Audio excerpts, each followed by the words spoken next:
So a lot has been going on lately, a lot, and it's overwhelming really when you think about it. Within Nigeria and outside of Nigeria, and when you sit down to just reason, to just think about it, it's enough to drive anyone crazy, or at least upset whatever mental equilibrium you have going for you. But what I need to address, and it's a matter of importance, it's a matter of urgency, it's on the subject of rape and sexual violence and sexual assault towards women, especially within my own environment. And when we think about it, this is not the first time it's happening. I mean, the subject has always been happening. There's an outrage. When something like this happens, it's an outrage, there's an outcry, there's a trending topic. People are outraged, and it doesn't seem like there's any progress. It doesn't seem like any progress has been made over time, really. No progress has been made over time. But I just feel like I have a place, I have a responsibility to speak on this issue by the virtue of the fact that I'm a male and I'm just a member of the society. My contribution does not come from a place of any form of moral superiority or some form of moral righteousness. Neither am I in any way, naive enough to think that maybe by speaking on this thing there will be a change. I hope so. I sincerely hope that there is a change. But change can only happen when when there's a collective effort and when there's a concrete effort by members of the society, both male and female, both women and men rather, to bring about this change that they desire. And neither am I speaking from a place of expertise. Honestly, I do not know anything. What do I know? For me, I would like to treat this subject first of all on the plane or on the basis of sacredness or sanctity, and that is in reference to the woman's body.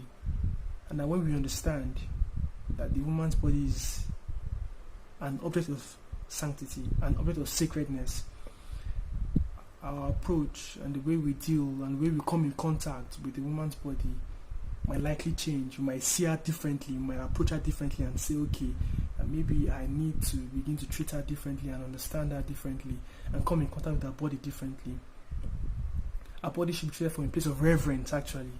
Something to be adored, to be taken care of, and not to be objectified. No, not at all, not to be objectified.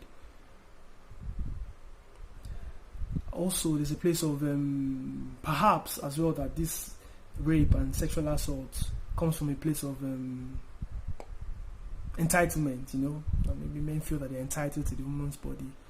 And no matter how long you've been exposed to our body, no matter how often you've had access to our body in the past, or given the relationship that exists between the both of you, that does not still grant you or grant you unfettered access to our body.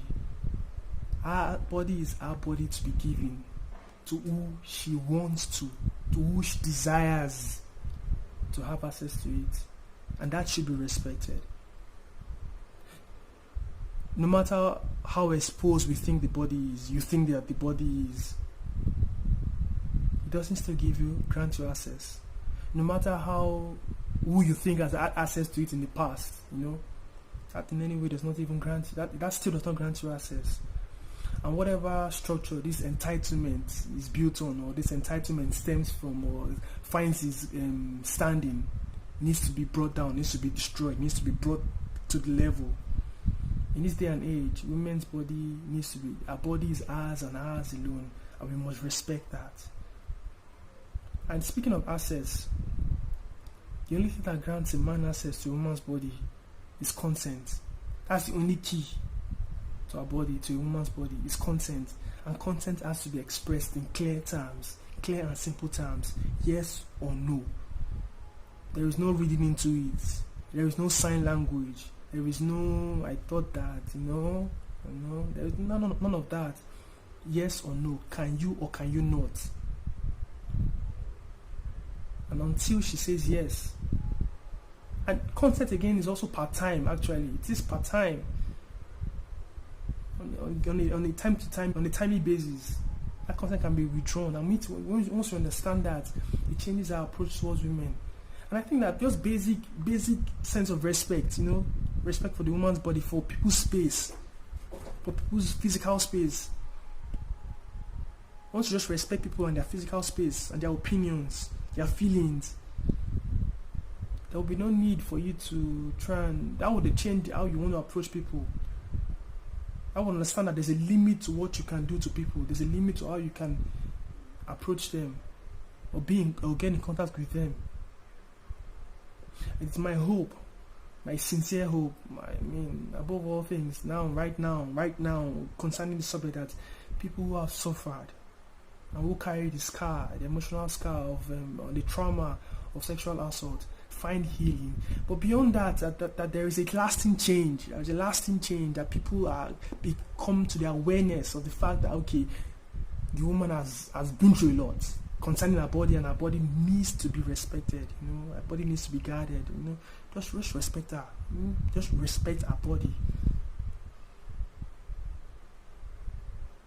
And this change can only come about if there is a collective effort on both sides, of the aisle, men and women, especially men, begin to think that, okay, I can no longer do this to a woman, I can no longer touch her, I can no longer come in contact with her just because, and that I need to obtain consent. I need to respect her. Her body is sacred. Her body is an object of reverence. Please.